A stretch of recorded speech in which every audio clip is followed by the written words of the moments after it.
Do not throw away your ripped lace just yet. Today I'm going to show you guys how to fix your torn lace literally using fishing wire and a needle. Yes, you heard right, this is fishing wire. So what you're gonna need is clear and very thin fishing wire. You can get this from Amazon. I got mine from the local hardware store. You're also gonna need a needle. A clothing needle or a sew-in like weaving needle is totally fine. Just to give you a heads up, if you use a curve sewing weaving needle, you are creating bigger holes in the lace, which can be an issue in the future. If you're tugging on it, it can just make a bigger mess. Has it happened to me? Once out of a few times.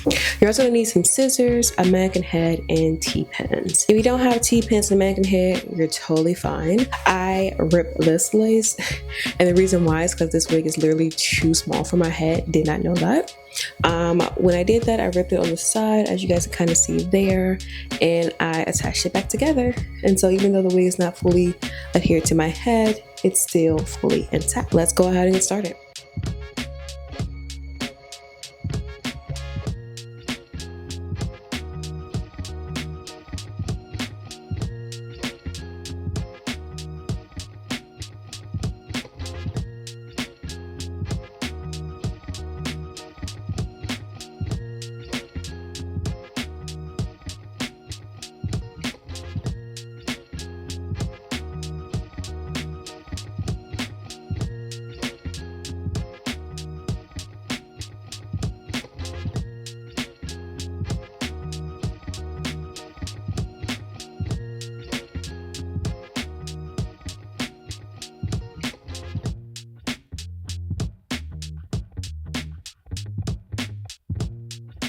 Alright guys, and that's pretty much it.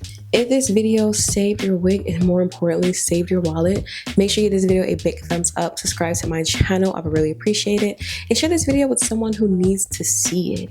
I'm all about sharing you guys, budget friendly beauty hacks and how-to videos, but this is a video you need to save to your playlist. I'll see you guys in my next video. That's all I have for you guys today. Bye.